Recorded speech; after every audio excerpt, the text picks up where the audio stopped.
Hello and welcome to Smart Money. Now, the last time I chatted to Jorge Mendes, I asked, does he have what it takes to turn things around at Cell C? Well, talk about steering a turnaround story, right? A bit of disciplined financial restructuring here, a few smart partnerships there, a whole lot of focus on the culture of the business, and Cell C is now enjoying operational cash flow from a leaner, more disciplined business. CEO of Cell C, Jorge Mendes, joins us now. Thanks so much, George, for joining us today. So right at the top, update first.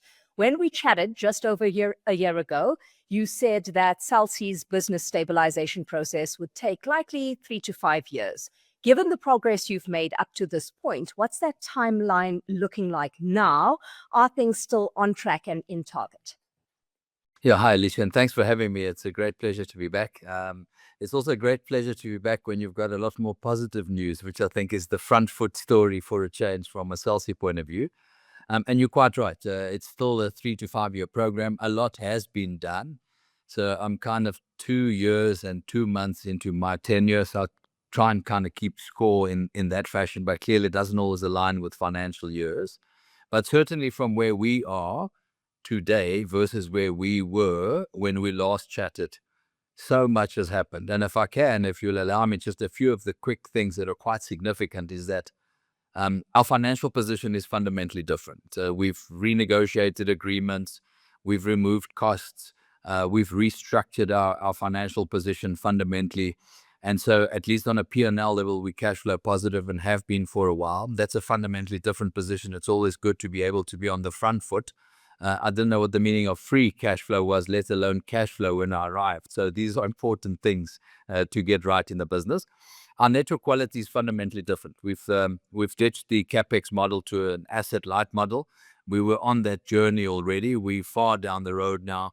And as a result, we've got a number of accolades. It's less about the accolades. It's more about what customers really experience. But we are officially today the joint mobile network for reliability, a position we've never enjoyed in the 24-year history.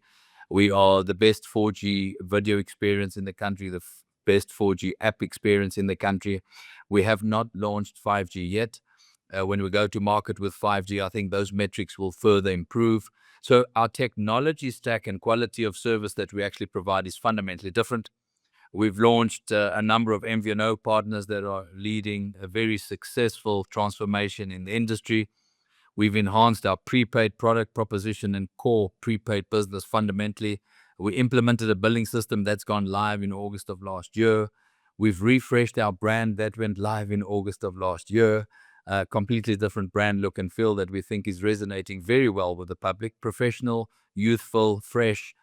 We've now launched 59 of our new look and feel stores. So we're going at a rapid pace at the moment, and that's creating a lot of excitement in the market because the way we show up physically. We've launched a new Cell C app. We've revamped our whole USSD platform with our personalization engine. So there's been a lot of technology change. There's been a lot of moving to a CapEx light model, a customer-facing CapEx environment where we're spending a lot more money where we think customers actually see the benefits. Our quality of service that we deliver is good. Our partnership model is good, both in the MVNO space and in the enterprise space. And then, of course, what I've always said is our people remain the core of our absolute success. And we've employed a number of people. We're still a very lean organization. We're 900 people.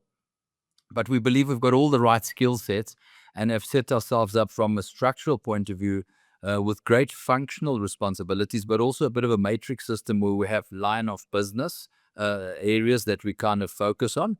And then the methodology of how we operate in a decentralized matrix system with all the right skill sets, I think it's boding really well. So it's an exciting time for us at Cell C, which is fundamentally different to where we were a few years ago. I want to home in on that revised strategy, which was switching from, a CapEx model to an OpEx model, so buying services from other top networks, right? And I want you to talk us through how exactly that's been working out. Has it been completely smooth sailing, to the extent that you thought it would be? And are you reaping the rewards to the extent that you thought you would by changing tack? Because, and I asked this question, George, because I read an article the other day, calling it rational adaptation to industry economics, because, cost outperforming revenue doesn't make for any sustainable business model, right? But there still seems to be some out there calling it outsourced dependence. And I wonder if comments like that still being made after what you've put on the table surprises you. No, not at all. I think, to be brutally honest, when you go down a disruption strategy, you're going to get a lot of criticism. So I'm not concerned about that at all. I mean, for our entire lives, we've been taught not to get into vehicles with strangers. And then suddenly there's an Uber that does exactly that. So that's disruptive. And so right at the beginning of that change, you're going to have this level of skepticism. And we're perfectly okay with that. It's not about that at all. I'm absolutely confident, on the other hand, that the model that we've gone down is very, very good for not just Cell C, but for the sector. So when you look at the headwinds in the sector and we look at the return on capex deployed and how much pressure there is in this sector, not just in South Africa, but globally, which is talking to this consolidation, more passive sharing, then more active sharing, etc., we said, well, let's just go the whole way. What is the point of building another steel structure next to an existing 3 steel structures with each of them having great radio access, a great generator for diesel energy redundancy, with great set of batteries, with a security guard each, with a fiber pipe into each base station? What is the point in today's South African economy to go and build another base station? So we've tried that in the old strategy and have got scars on our back to suggest that that's not a good option, because everybody's spending 10 billion a year to keep up to the same game. What we're doing is actually very complementary to the sector. So we spend billions in giving the, let's call it Peer 1 and Peer 2 players, revenue for what is largely excess or unused capacity that they have on their infrastructure at very healthy margins, which complements the sector. So effectively, we're saying this revenue would have gone into steel structures that adds no value. Now it's going to, let's call it player 1 and 2, which is great revenue at healthy margins that they can either reinvest into the infrastructure or simply bank from a profitability point of view. And what it does for Cell C is it gives us a quality of service that's on par, at least, depending on how we structure the rest of our network components. But it gives us an opportunity to compete on the front foot with like-for-like parity of services, and it makes the whole sector much more healthy. So you've created a 3-player infrastructure market, and you've created more competition by unlocking it this way, and you've created more revenue streams flowing to the 2 players that build great infrastructure, or the 3 players, if you like, if you want to include Vodacom, MTN, and Telkom. So we think it's a great complementary model. Yeah. On your side, how much capital has this freed up for innovation and customer acquisition? And when it comes to, opportunities you're currently investigating, George, that could, improve both business performance and user experience, where exactly are you putting that capital to work? It's a great question. If we had to build infrastructure ourselves to remain, let's be honest, Vodacom, MTN, and Telkom build fantastic infrastructure. I'm very complimentary of what they build, so you pay for quality and you get quality. To go and add a 4th base station, as I've just alluded to, would make no sense. That would cost us 10 billion a year to try and keep up.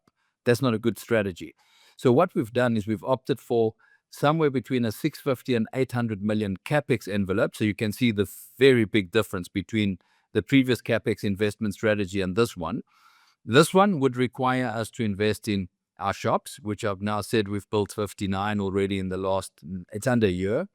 A billing system that we've implemented that's gone live in August of last year, end of August of last year, which is a prepaid billing system, a new Cell C app, a new USSD platform and CVM capability, which gives personalized offers to customers. So these are the kind of services that you can unlock that are, I call it customer facing, that add value to the consumer. Not that voice and data doesn't add value, but that's an expectation, right? It's you open the tap and water comes out and no one says, wow, that was what expected. So when you engage in a data session and it works, that was expected. And when you make a phone call and it's clear and you have a good call setup and a very good call retention rate, that was an expectation. So we've just arrived with this good quality of service, at least on parity, if not better. And now we can offer these other services whether it's better enhanced customer experience, more personalized offers, a greater level of support for our MVNO business. That's created a new platform. We've moved some services into the cloud. So I give you one example. We've got a product called NG Voice, which is actually a German software company where we carry voice traffic over an LTE network, and we're using AWS as a cloud service. So we're quite unique. We believe we're the first in Africa and probably only the second in the world to have this. Those are the experiments and the testing of these advanced technologies that we'd like to embark on to see how can we leapfrog by our capex model and our capex investment strategy, say competitors in giving value to consumers. That's really what we're trying to achieve. Yeah. Through this conversation, you've been alluding to, the MVNO partnerships. So we've seen this come through from, Capitec and FNB to Shoprite and Old Mutual. And this has really seen you, George, carve out a differentiated model, right? With that MVNO offering having grown substantially already, what's the strategy looking like moving forward? And what kind of growth are you anticipating moving forward? Yeah, thank you very much. We're really at the beginning of an explosion in terms of growth. We've only started really growing in the last 8 to 12 months. We've been building the foundations. We have different models on how we engage with MVNO partners. It's a very deep partnership model. So we almost go down a consulting kind of a route to say, what is it that you would like to achieve as a result of an MVNO with our partners? We believe that a high utility product like food, voice data, banking, electricity will give you the highest probability of success. We think that if you've got physical distribution and or digital distribution, the combination of the two is fantastic. If you've got a large customer base, then you've got all the right ingredients for us to make you a successful MVNO. So we take this largely unused capacity that we buy at healthy margins from bigger operators. If we consume it for ourselves, we add our own retail costs, marketing, distribution, etc. If we sell this to our MVNO partners, we remove those costs.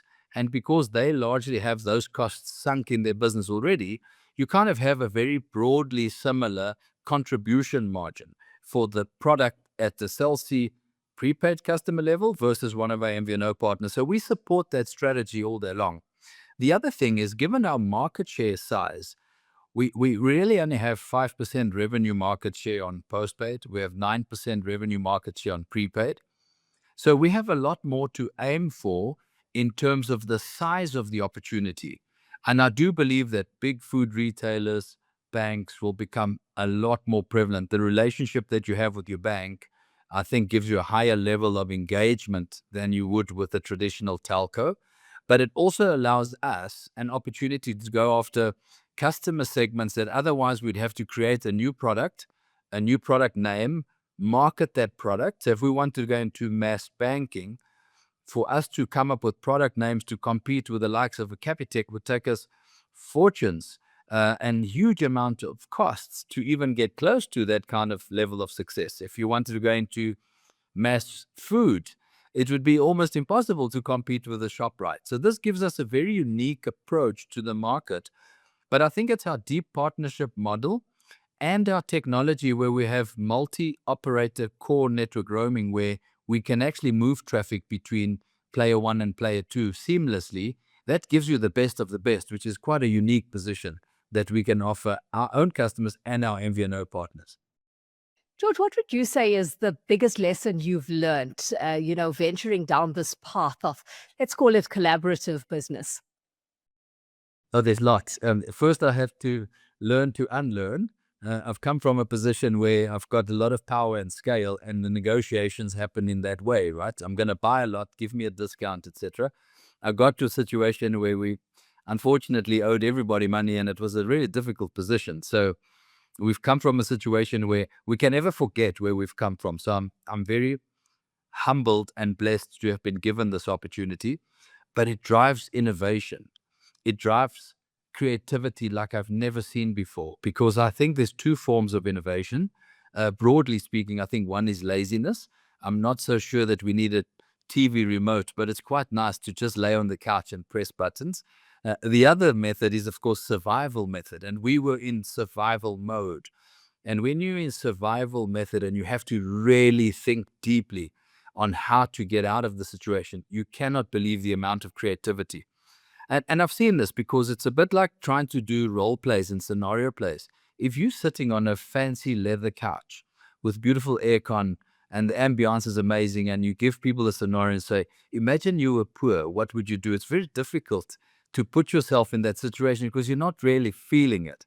And I felt a lot of that when I joined, and you had to go into execution mode in such a relentless way, which drove this innovation. So I think for me, that's a big learning around how to innovate and be creative. You don't want to be on the back foot.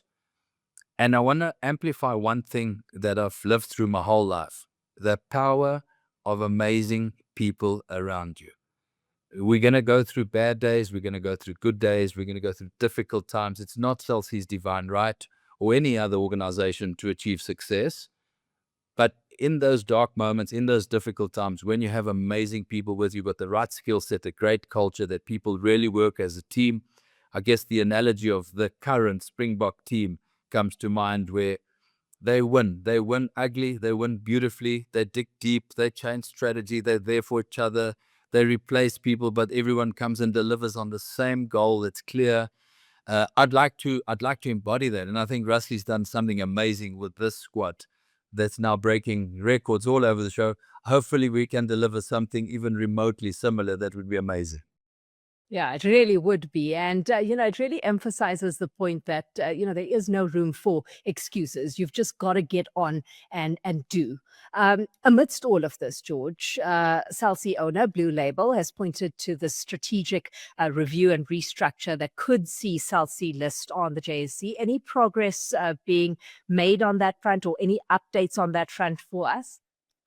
Yeah, there's a lot of progress. In fact, as part of the process, we release PLS statements. There's the second one that's gone out. We've now released also guidance. We've released an analyst presentation that's been done to the investment community. It's on the websites. It's available. So we've been actively engaging a number of investors locally and abroad around the appetite for Cell C in a listed environment. We think it does amazing things. So we're very much on a journey. There's a couple of time windows when you can list. So I'm not at liberty to divulge those, but it's a process that we're going through. What we believe is we are ready for a public market. We are ready for this version of Cell C to get access to public financial structures and really compete favorably. We think it's a great investment case. When you look at our ability to grow and convert that to cash, I think that's a very powerful story. But it's also good for optimism and job creation, and the country needs it. And it's a strong brand. It's a South African brand. It's been around for 24 years. It's kind of been written off. And I think it's a wonderful opportunity to actually be able to invest directly into this. It frees up liquidity as well from a Blue Label perspective, the holding company that's had the tenacity and the resilience to hang on through very difficult times when probably most others would have called it quits with the Cell C organization and the difficulty that it's gone through. So big up to them to have stuck it through, and it put them in great difficulties at some stage from a Blue Label point of view. But I think it will all pay off. To be brutally honest, I think it's positive news all day long. And we're working very, very hard in the background to try and ensure that that we meet all the obligations. We're quite confident of that. And then it's up to the market to decide, what the value is of this business. Well, George, we'll be watching this space. Thanks so much for having joined us in conversation. Always a pleasure. And of course, that Jorge Mendes, who's CEO of Cell C.